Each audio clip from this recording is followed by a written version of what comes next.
জয় জগন্নাথ।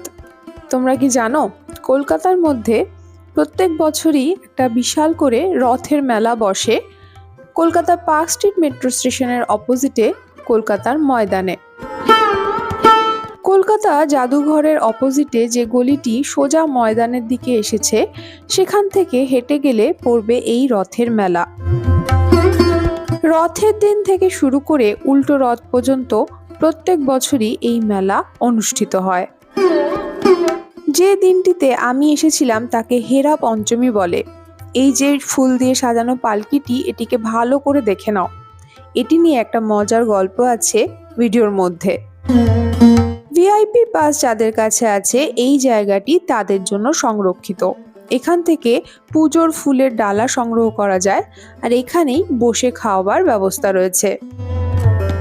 আজকে পুজোর একটি শুভ মুহূর্ত। আজকে হলো হেরা পঞ্চমী। ঠাকুর মশাইরা পুজোর ডালা সংগ্রহ করে নিচ্ছিলেন।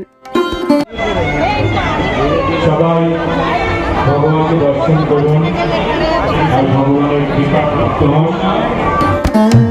আমরা সবাই ভক্তি ভরে পুজো দিলাম, তারপর সংগ্রহ করে নিলাম চরণামৃত।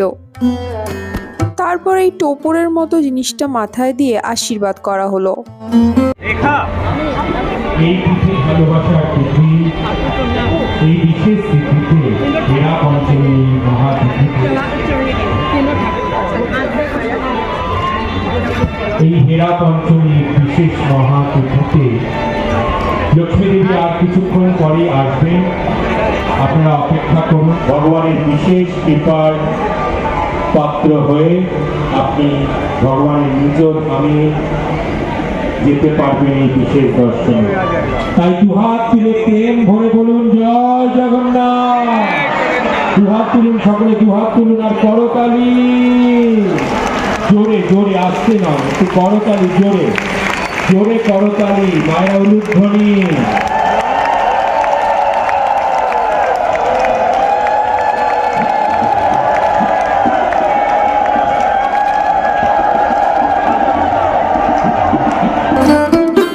আজকে রথযাত্রার পঞ্চম দিন।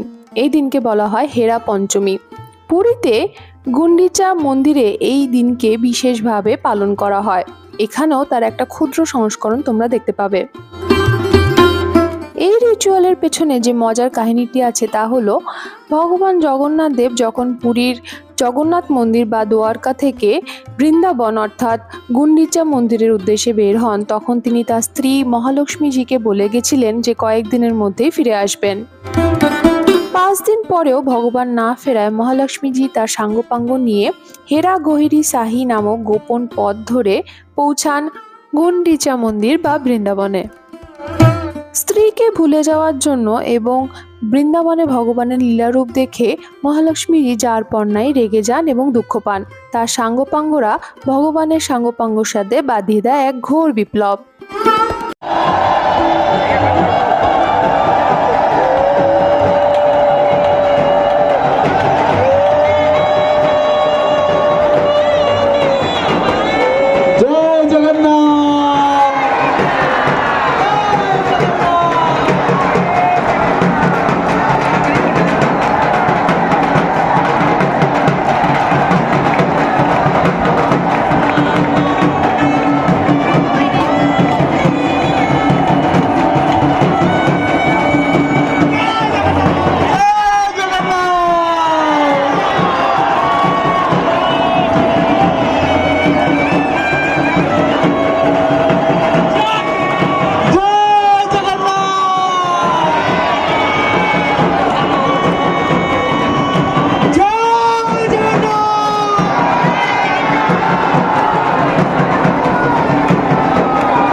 মা লক্ষ্মীকে ছেড়ে আজকে বৃন্দাবনে একা এসে এখানে লীলা বিলাস করছেন। এই বৃন্দাবন শুধু ব্রজবাসীদের জন্য। এখানে লক্ষ্মী দেবীর কোনো স্থান নেই। এটা কোথায় লক্ষ্মী? শুধু এই বৃন্দাবন শুধু জগন্নাথ গোপী এদের জন্য। লক্ষ্মী মাতা কি, লক্ষ্মী মাতা কি।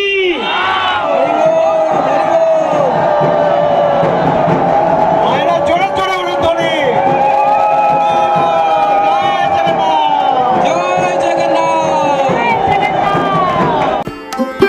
দুই দলের প্রচুর ঝগড়াঝাটি মারামারির পর মহালক্ষ্মী বিষণ্ণ মনে ফিরে চলেন দ্বারকা বা পুরীধামে। যাওয়ার আগে রাগে জগন্নাথ দেবের রথ নন্দীঘোষাকে তিনি ভেঙেও দিয়ে যান। উল্টো রথের দিন জগন্নাথজি তার ভাই বলরাম এবং সুভদ্রাকে নিয়ে পুরীর জগন্নাথ মন্দিরে ফিরে গেলে ভাই এবং বোনকে মহালক্ষ্মী ঢুকতে দিল, তাকে কিন্তু ঢুকতে দেন না। তারপর মহালক্ষ্মীর রাগ ভাঙাতে জগন্নাথজি তাকে মিষ্টি রসগোল্লা প্রদান করে মানভঞ্জন করেন। এখন ভগবানের আরতি চলছে। ভগবানের আরতি এবং একটি সুন্দর পুরাণ উপকথার সাক্ষী থাকতে পেরে আজকে ভীষণ ভালো লাগছিল। আমার সাথে কলকাতার বুকে ঘটে যাওয়া ইসকনের ৫৫তম রথযাত্রা মেলা এবং জগন্নাথ দেবের পুজো তোমাদের কেমন লাগলো অবশ্যই কমেন্ট করে জানিও। ভালো লাগলে ভিডিওটাকে একটা লাইক করে দিও, আর আমার চ্যানেলে নতুন হলে সাবস্ক্রাইব করতে ভুলো না। এটা ছিল বসে খাওয়ার জায়গা, যেখানে খিচুড়ি ভোগের সাথে সাথে পোলান্ন, পনিরের তরকারি, আলুর দম, পায়েস প্রভৃতি দেওয়া হয়েছিল।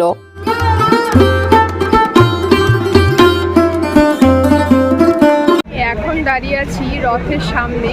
এই হচ্ছে 3টে রথ যেখানে করে জগন্নাথ দেব এসেছিলেন, আর তার পেছনে দেখা যাচ্ছে মন্দির। আর এই হচ্ছে পুরো মাঠে প্রচুর লোকজন এসছে, বৃষ্টি উপেক্ষা করে, জল কাদা উপেক্ষা করে সবাই এসছে, ভীষণ ভালো লাগছে। এই হচ্ছে রথ। সবার জন্যই এখানে ভোগ প্রসাদ ছিল। জনসাধারণের জন্য এই ভোগ প্রসাদ আসছিল বড় বড় ট্রেনে করে, তাতে ছিল খিচুড়ি এবং আলুর দম। কলকাতাতে ময়দানের বুকে এই রথের মেলায় তোমরা অবশ্যই এসো। তোমাদের সাথে আবার দেখা হবে আমার পরবর্তী ভিডিওতে। ততদিন সবাই খুব ভালো থেকো। এখন তবে আসি। জয় জগন্নাথ।